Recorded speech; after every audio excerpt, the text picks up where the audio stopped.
Deixa eu dizer, ela estava aqui, bota de novo, Edu, para mim a foto, ó. Já já eu vou contar, vou mostrar exatamente como aconteceu a história da morte dos dois rapazes, né, filhos dela e também da avó dela, bisavó das crianças que o marido matou. Mas antes eu queria mostrar o seguinte, a polícia encontrou aqui no litoral de São Paulo, no Guarujá, uma montoeira de crack que ia ser enviada, essa montoeira, de navio para a Europa. E ao lado da droga, os caras de sem vergonhice colocavam fotos do Neymar, né, para indicar que a droga ia ser levada para a Espanha. Quer dizer, eu vou te contar, mostra aí as imagens do negócio do Neymar. Aí, eles botaram a cara do Neymar para levar a droga. É brincadeira, põe no Cidade. Os tijolos de crack, de cerca de 1 quilo cada um, estavam envolvidos por uma fita adesiva impermeável. Junto com a droga, havia cordas para rapel e sinalizadores náuticos. Também foram encontrados adesivos com a foto do jogador Neymar com o uniforme do Barcelona. Para a polícia, indícios de que o entorpecente seria embarcado clandestinamente em um navio no Porto de Santos e enviado para a Espanha. Usam embarcações pequenas, mas velozes e de grande agilidade, se aproximam do costado do navio e lá conseguem, então, repassar essa droga para seus cúmplices já dentro da embarcação. O prédio de 3 andares fica em uma área nobre aqui do Guarujá, a cerca de 3 quadras da Praia da Enseada, uma das mais populares da cidade. Depois que receberam a denúncia, os policiais fizeram campana aqui, em frente ao edifício, durante cerca de 3 semanas. A droga foi encontrada no apartamento que fica no 2º andar, mas ninguém foi preso. Os criminosos conseguiram escapar antes da entrada dos investigadores. Agora a polícia procura o dono do imóvel para saber se o apartamento estava alugado e para quem. Para você que está fora de São Paulo, eu desejo uma excelente noite. Fique com Deus e amanhã nós nos encontramos aqui no nosso Cidade Alerta. Boa noite. E nós... eu conheço esse aqui. O nome dele é Wellington. Só de bater o olho eu me lembrei. Ele namorava a Shirley. E o que acontece? Eles começaram a namorar e estava indo tudo muito bem. Tinha uns 160 sapeca iaiás por dia, né?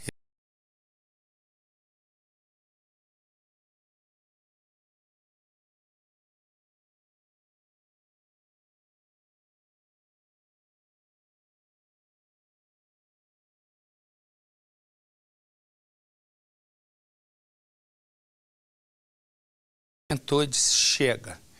Ele foi lá e matou a mulher, foi à polícia, confessou o crime. Se eu disser para você, ele acabou de ser julgado, se eu disser para você quantos anos ele pegou de cadeia por matar, por ciúme, covardemente, a ex-namorada, eu vou falar uma coisa. Você vai pensar a mesma coisa que eu. Dá vontade, né? Dá vontade de perguntar o seguinte, por que não acabam com a justiça? Acaba. Porque para uma justiça que não atende à necessidade do país, uma justiça que usa de uma lei que não atende o país, nós estamos jogando o nosso dinheiro fora, né? Resumo, porque não é fácil bancar isso tudo. O sujeito faz isso e a condenação dele é de 14 anos. 14 anos de prisão, eu vou lhe dizer mais ou menos, uma coisa pela outra. Ele vai ficar na cadeia 9 anos. Fora que antes ele vai ter saidinha disso,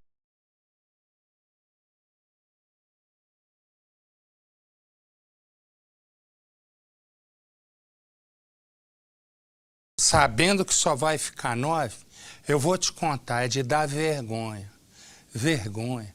Eu não entendo para quê. Se eu sou juiz, eu me rebelo, né? Eu digo, ó, a pena teria de 14, porque quem dá a pena é o juiz. O tribunal do júri, os 7 jurados, dizem se o sujeito é culpado ou inocente. Aí o juiz é quem dá a pena. E o que é que o juiz dá a pena? Isso tem um nome, chama-se dosimetria, né? Dosimetria da pena, né? Como é que vai ser, mal usada a palavra, a dosagem da pena, né? Dosimetria é o tempo da pena e o juiz encaixa. Me explicar que o cara é condenado a 14 anos e vai ficar 9, me perdoa. É uma vergonha e você vai ver a história, porque ela começa assim. Shirley é daquelas mulheres que faz o baile parar quando começa a dançar. Os homens ficam hipnotizados, até os que têm namorada. E Shirley sabe do poder que tem. Numa festa, ela está dançando quando Wellington cai no feitiço e decide arriscar. Ele chega junto e dança com Shirley, que gosta da coisa. Daí para sapecar é questão de tempo. E tempo é bem aproveitado pelos dois. Mas Shirley, que antes dominava os homens, está apaixonada. Rapidamente, vai morar com Wellington. E ele é um cavalheiro. Shirley está pisando nas nuvens. Ele faz de tudo para que a moça se apaixone. Mas tanto carinho tem um só motivo: o medo de ficar sem a namorada. O relacionamento vai bem, mas Wellington acha que a qualquer momento a fila vai andar. E toda essa insegurança surge em forma de ciúme. Cheio de macho lá na balada, você quer fazer o quê com suas amigas? Sim, mas eu vou estar com você não quer ir, tá procurando problema comigo. Ele que conheceu Shirley na balada, agora quer proibir a moça de dançar, de usar roupas curtas. Deixa você ir pra balada. Ah, amor, não. Fica aqui comigo um pouco. Não, para com isso. A gente acabou de comprar essa casa, amor. Minhas amigas a gente estão esperando lá. Shirley não entende e deixa claro. Ou ele muda, ou está tudo acabado. Tô chateada, amor. Nossa, não, amor. Bora. Não. Sem, Vamos eu não curtir vou, um você não pouquinho vai. Wellington, que de carinhoso passou a ser ciúme, virou um homem agressivo. Agora quem tem medo do pior é Shirley. Essa casa aqui pra quê? Ela se separa, expulsa o homem de casa. Está tudo acabado. E pronto, e acabou. Como assim, amor? O tormento só piora. Piora, até virar caso de polícia. Wellington liga sem parar e faz uma ameaça atrás da outra. Shirley se desespera, pede ajuda para a irmã. Eu tô com medo de tudo, eu tô trancada dentro de casa, eu tô desesperada. Não passa nem meia hora e o Wellington aparece. Ele tenta usar a chave para entrar na casa, mas Shirley tinha trocado a fechadura. Ele então pula o muro. Sem muito papo, parte para cima de Shirley, a ataca. Shirley morre antes mesmo da irmã chegar. 2 dias depois do crime, achando que iria escapar do flagrante, o assassino vai até uma delegacia e conta o que fez. Acaba preso. Então, eu matei. Esse vídeo exclusivo mostra a vontade de viver com alegria que Shirley sempre teve.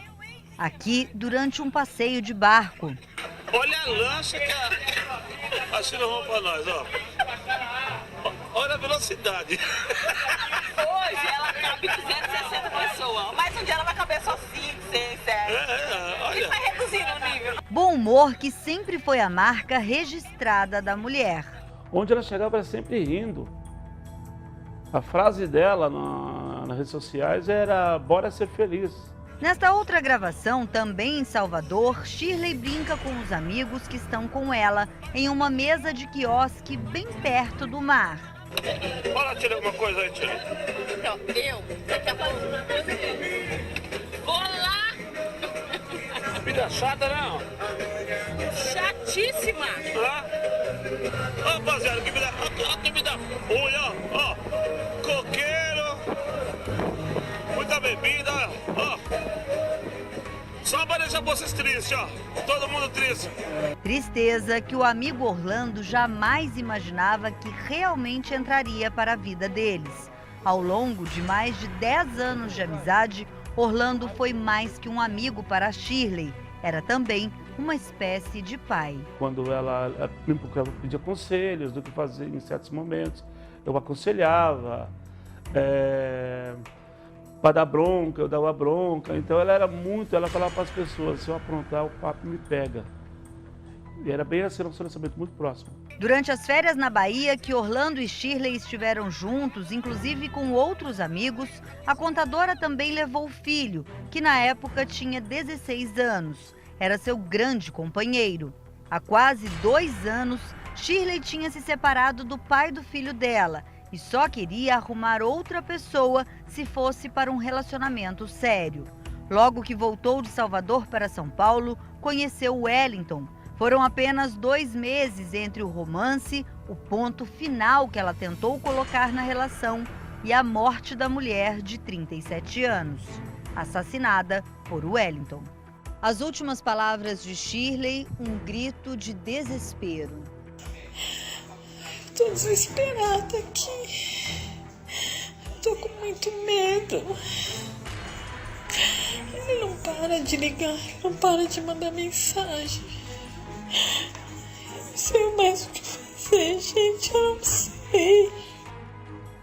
A mensagem foi enviada às 10h46 na noite do crime. Às 11h09, a irmã da Shirley e o cunhado já chegaram aqui na casa dela. E o pior já tinha acontecido. O que ela queria fazer era se estudar para se formar. E ela se formou. E ela correu tudo atrás da vida dela para ser alguém, para conquistar seu lugar ao sol. Neste meio tempo, de acordo com os familiares da Shirley, tudo aconteceu da seguinte forma. O Wellington chegou aqui no imóvel e a primeira coisa que ele fez foi tentar entrar, só que usando a chave, a cópia que ele tinha. 2 horas antes do assassinato, a Shirley tinha mandado trocar esse miolo, já preocupada, desesperada, com medo dele. As ameaças já tinham sido muito intensas durante os 3 últimos dias, tempo em que ela decidiu terminar o namoro. E aí o que ele fez? Para entrar de qualquer forma, ele pisou exatamente nessa lixeira que está até amassada, está torta. Ele usou aqui de trampolim para pular e chegar nesse muro. Ele caminhou por essa parte bem alta do muro. E aí, já do lado de dentro, ele teria feito exatamente assim. Como não conseguiu entrar pela porta e já estava lá no muro, ele não teve acesso por conta dessas grades. Subiu então mais um pouco, quebrou essa espécie de telha de acrílico e aí sim ele conseguiu invadir o imóvel. A Shirley foi surpreendida por ele já aqui dentro de casa. Ele tinha a cópia da chave da porta de entrada. O boné dele, inclusive, ficou caído aqui no local. Houve, segundo a polícia, luta corporal entre os dois. Os vizinhos que já prestaram depoimento disseram que ouviram muitos gritos. Foi um momento de grande desespero para todos que ouviam os gritos dela de socorro. Ele pegou uma faca aqui na cozinha e começou a atacar a Shirley. Depois disso, ele fugiu. Ela ainda conseguiu dar poucos passos, apenas até aqui. O corpo dela foi encontrado caído aqui bem perto da porta. O quarto de Shirley ficou todo revirado. Até uma porta do guarda-roupa dela, o Wellington teria quebrado.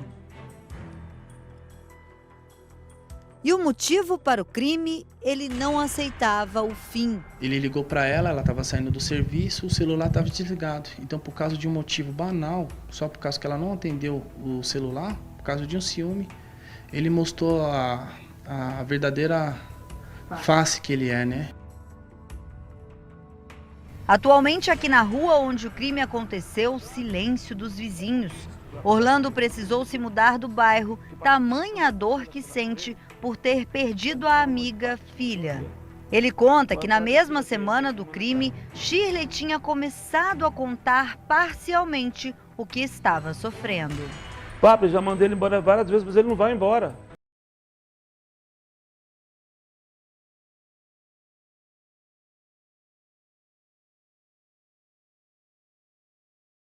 Crime, disse que não aceitava o fim do relacionamento e foi preso. Agora foi julgado O júri popular aconteceu neste fórum de São Paulo, composto por 4 mulheres e 3 homens. Durante boa parte das 6 horas do julgamento, ele teria permanecido de cabeça baixa. Assumiu novamente o crime e disse que tinha que pagar pelo que cometeu. A única coisa que ele falou, a juíza perguntou se ele queria falar alguma coisa. Ele falou, peço desculpas para minha família e para a família dela só. Quer dizer, e assumiu. Assumiu.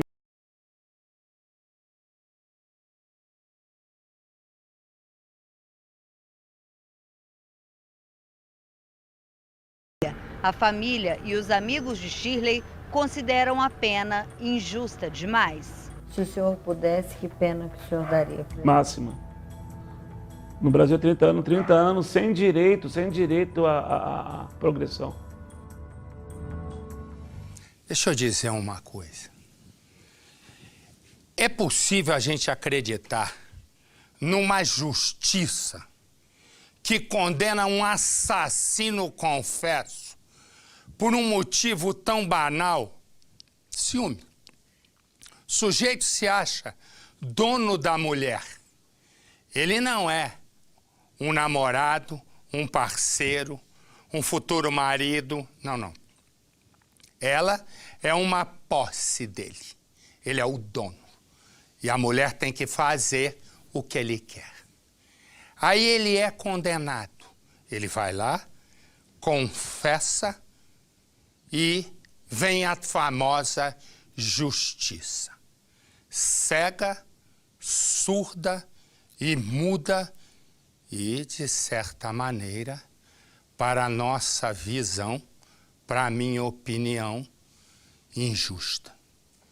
Como é que alguém que faz tudo isso pode ser condenado a apenas 14 anos de cadeia com direito à progressão de regime, isto é, semiaberto, liberdade condicional, antes, direito às saidinhas, saída temporária do Natal, Ano Novo, Páscoa, dia do papagaio, do periquito, da sola do sapato.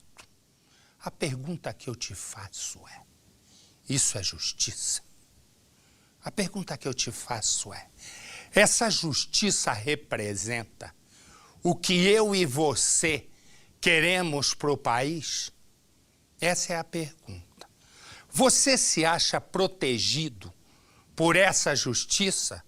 A justiça que condena um assassino a 14 anos de cadeia apenas, sabendo que ele vai ficar 9 anos, se muito 10.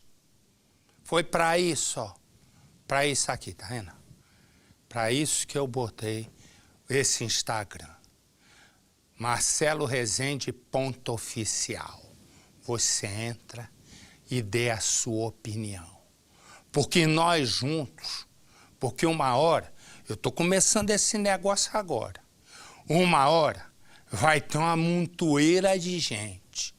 E eu vou começar a pedir para copiarem, para mandar para o judiciário, para mandar para o Congresso, para mandar para o presidente da República, né? Mandar para o presidente da República, em vez de falar de mosquito, talvez tenha que falar de justiça, né? Deixar o ministro da Saúde, também só fala bobagem esse ministro, mas enfim, isso não é problema meu, falar do mosquito e falar para nós o que nós queremos ouvir. Como o país vai ficar melhor, o que faz com a justiça, como é que coloca na cadeia os corruptos e mais, como é que coloca na cadeia, durante muito tempo, um sujeito como esse. Porque aqui, ó, aqui vai ser o nosso tribunal, para a gente julgar essa gente. E isso vai ter um efeito grande. Porque na hora da eleição, talvez eu não possa falar aqui. Mas aqui no Instagram, Marcelo Rezende _oficial, eu vou poder falar. A não ser que também censurem lá. Aqui não vai censurar, porque na Record, pelo menos até o instante que eu estou falando, eu tenho liberdade. né? Mas aí vem a censura eleitoral. No período eleitoral não pode falar. Acho até correto, se quer saber. Por quê? Vou explicar. Porque boa parte, pelo país, né, emissora de rádio, muitas televisões, elas estão na mão de políticos. Imagina na época da eleição o que eles fariam para eleger os seus. Por isso, parece assim, em princípio, censura, mas até funciona. Mas nós não. Então, ó, é para isso que está esse negócio aqui. Porque é inacreditável você ver uma moça morrer na mão de um sujeito desse por ciúme e o cara sai do tribunal com 14 anos de cadeia, sabendo que vai ficar 9 e que daqui a 4 já vai ter direito à saidinha disso e daquilo. Tô errado? Claro que não. Isso não é pena. É um prêmio. E um prêmio, Marcelo, que se transforma em estímulo para que outros assassinos apareçam e ajam do mesmo jeito. É a impunidade. É a impunidade, mas vamos em frente.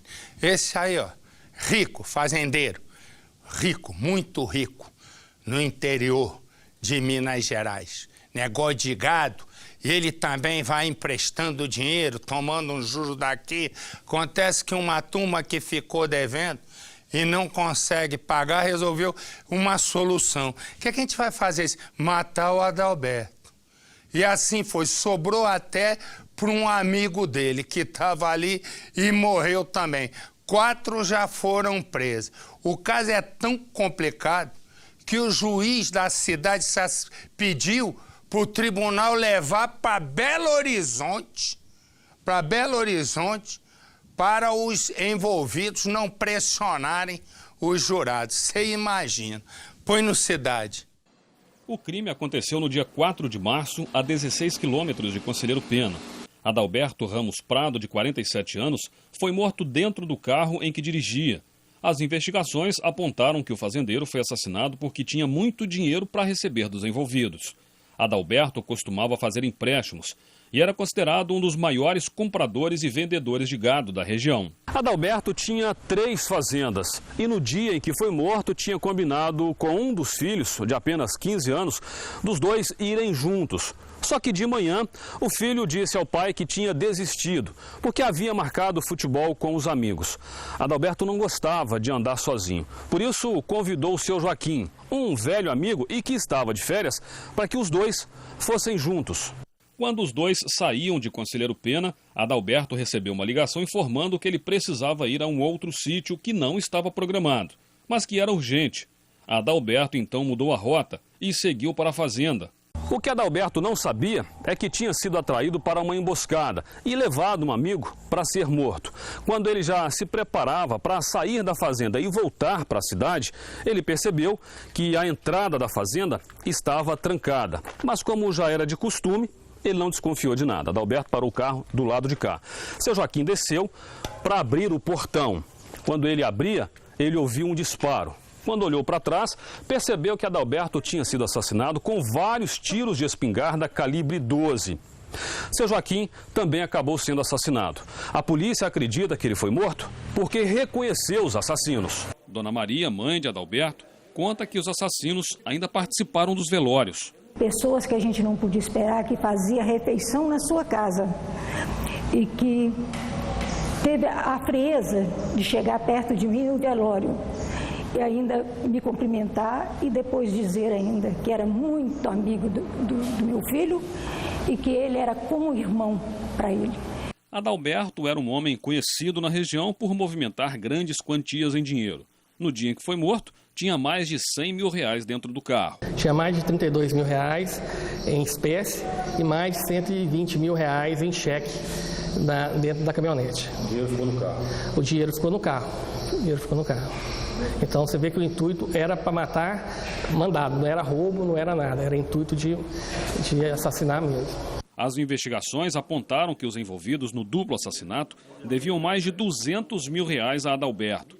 Depois de matar o fazendeiro, o grupo roubou as notas promissórias que estavam no carro. A gente sabia que ele tinha na rua emprestado aí mais de R$2 milhões e que os envolvidos também o deviam, né? E que um dos motivos que podem ter acontecido é esse interesse em não pagar e interesse em tomar a posição dele também como comprador de boi. Dias depois do crime, os motivos e a quadrilha começaram a ser descobertos pela Polícia Civil.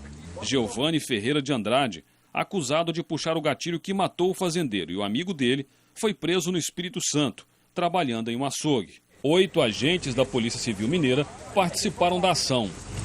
Bota aqui, ó. Bota em qualquer um desses aí. Aqui, ó. Fica aqui, ó. Pronto. Agarrou aí. Mauro Lemos da Silva, que também deu vários tiros, é outro acusado que se escondeu no estado vizinho e também está preso. Tatiana, que também está presa, aparece nessas imagens contando como os assassinos agiram.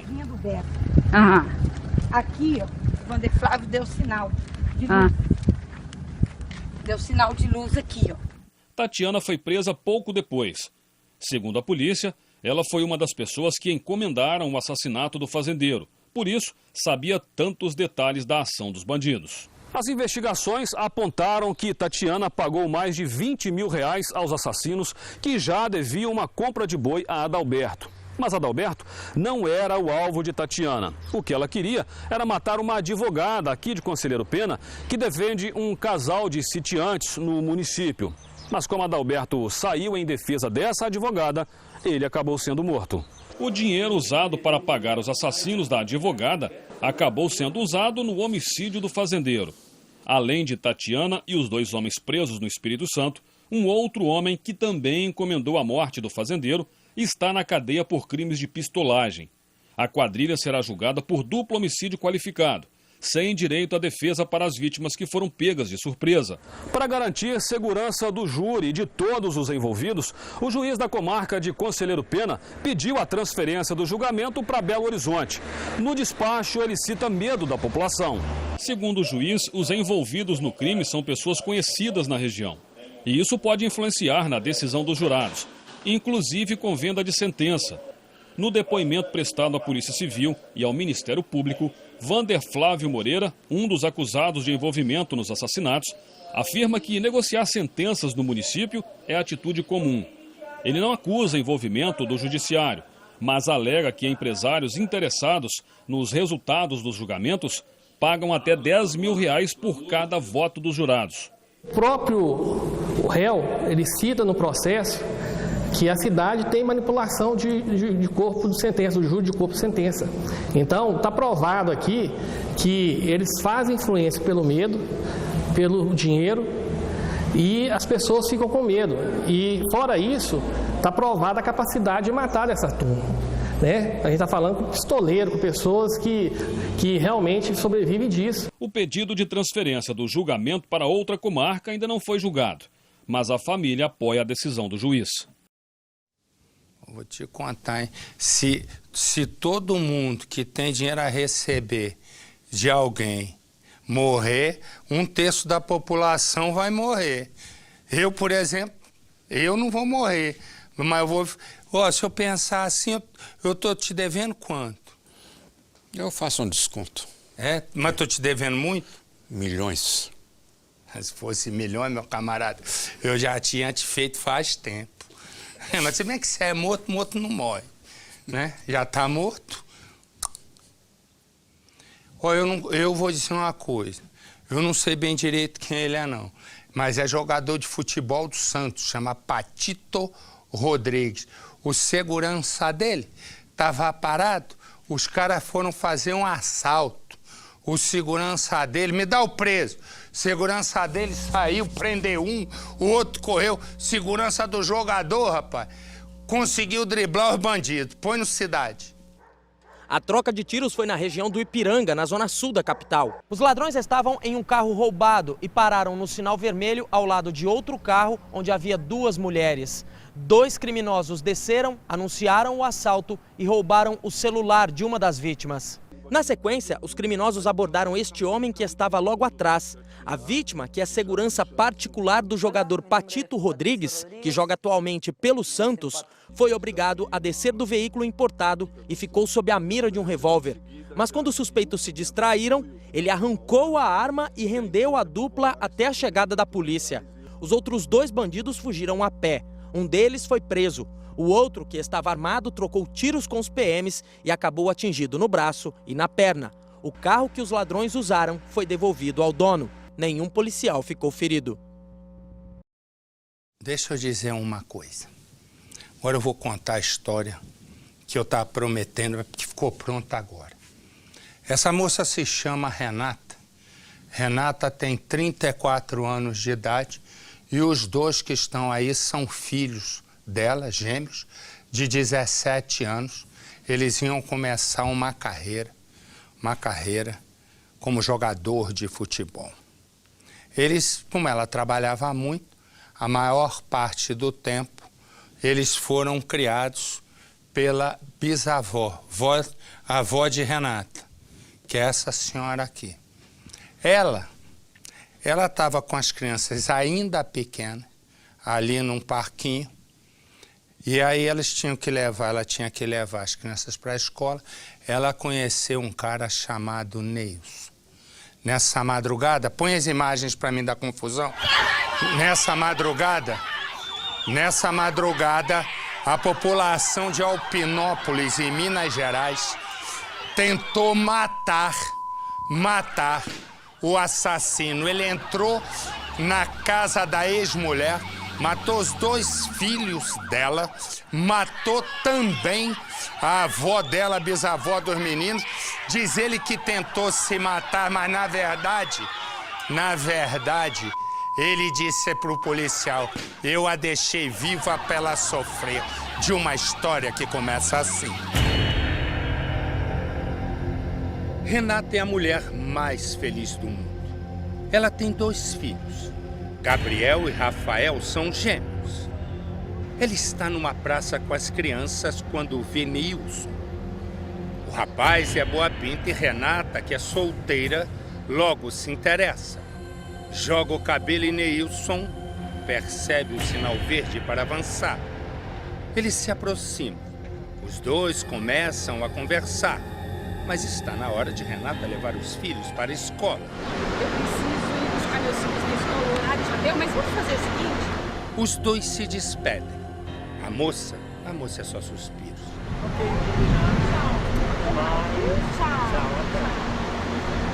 E Neilson sabe que vai se dar bem.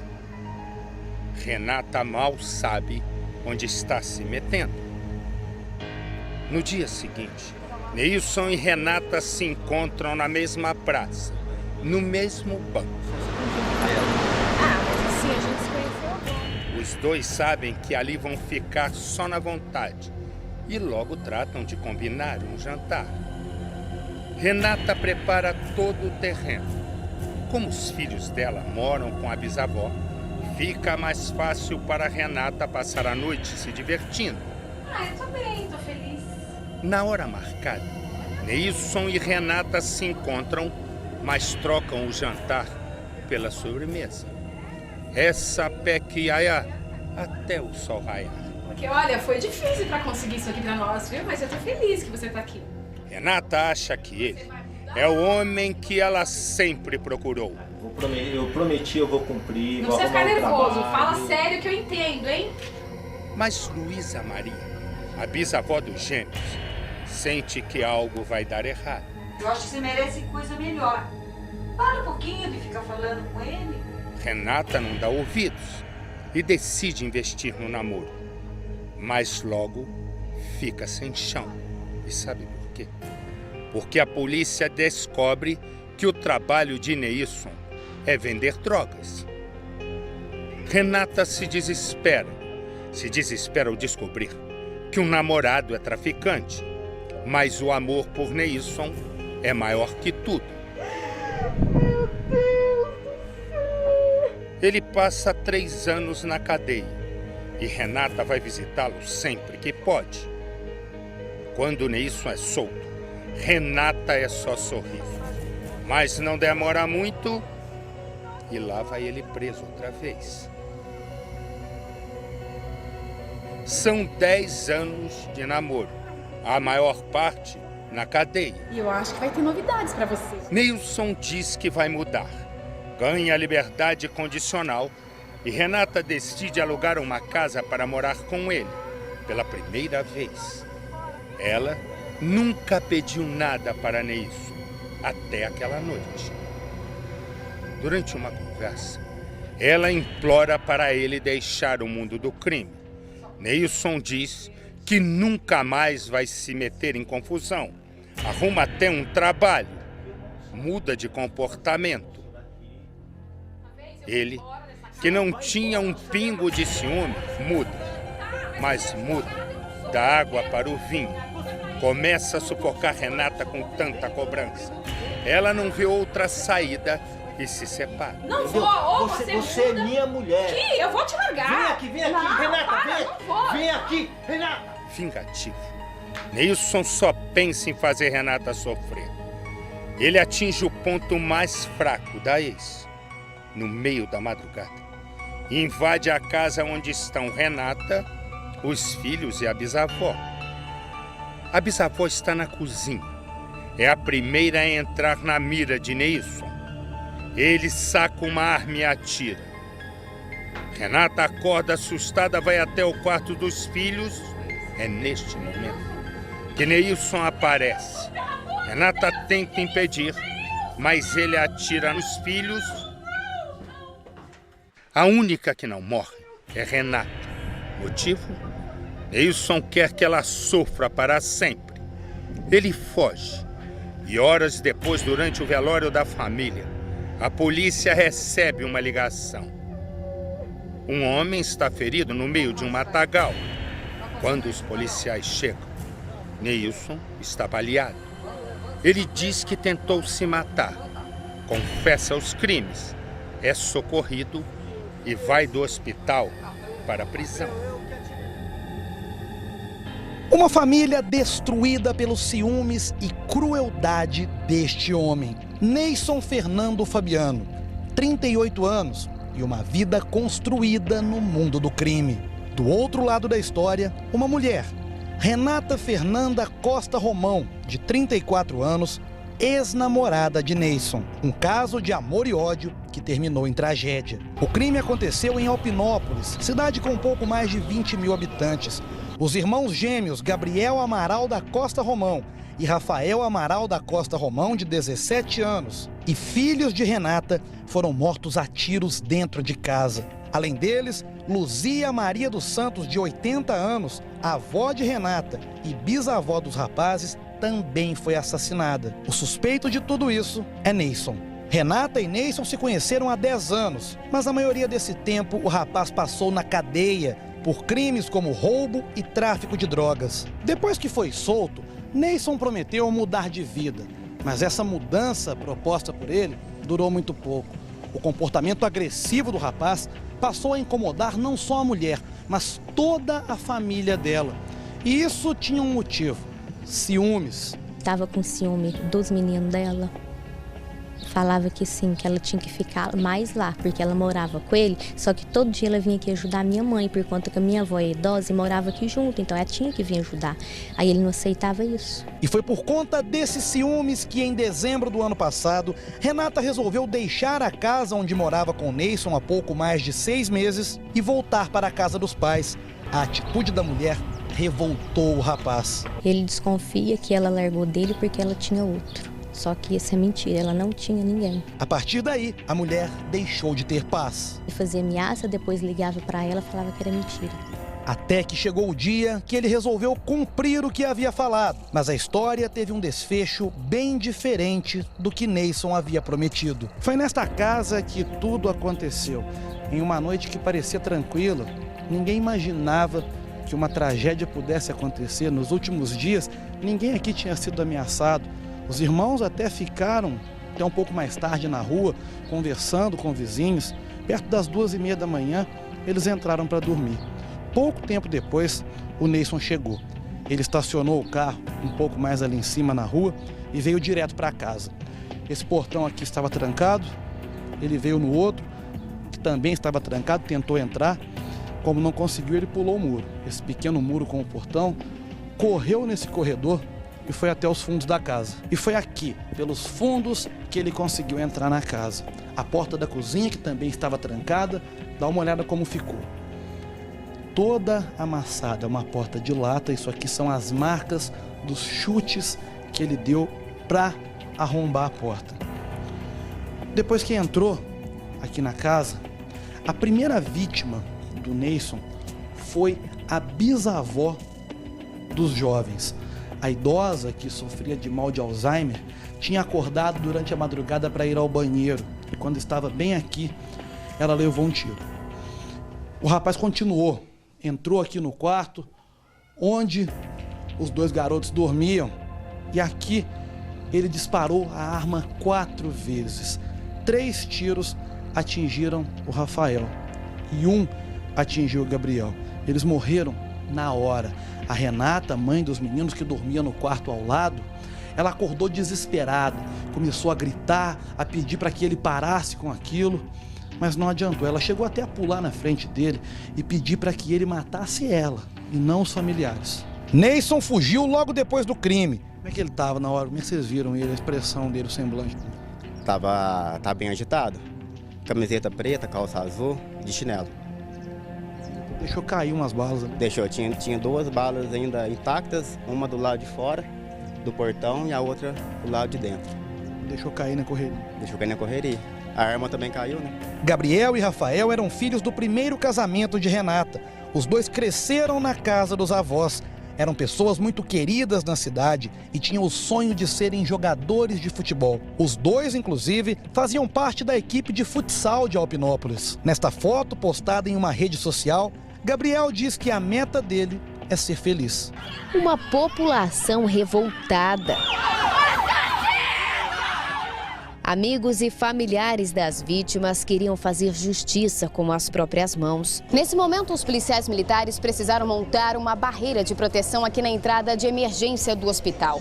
Isso porque assim que a notícia de que Neyson foi preso se espalhou pela cidade, os moradores vieram para cá. Nesse exato momento, são mais de 300 pessoas aqui em frente à porta do hospital.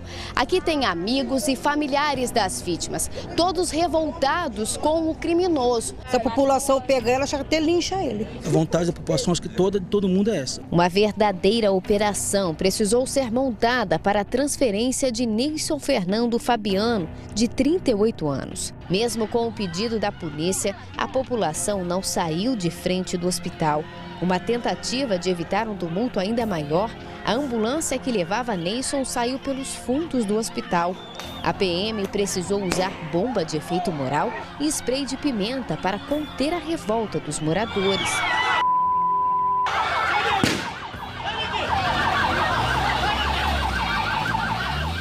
Enquanto tentava conter a população, o major da polícia fez um desabafo. Nenhum de vocês queria o que aconteceu. Também não queria que acontecesse isso.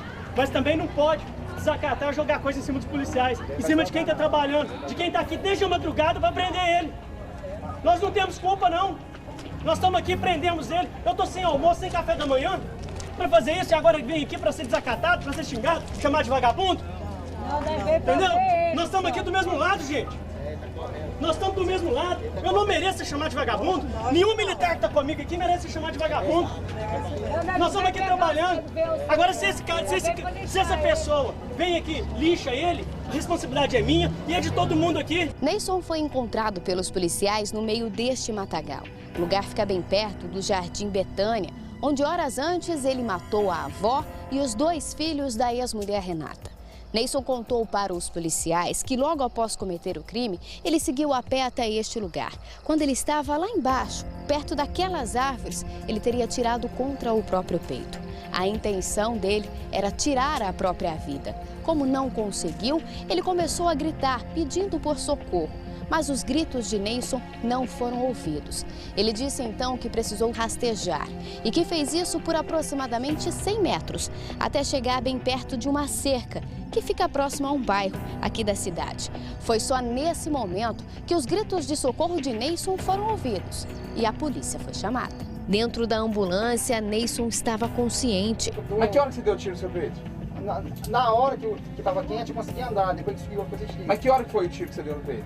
Umas 3. Da manhã? Então você tá a madrugada até agora com esse tiro aí?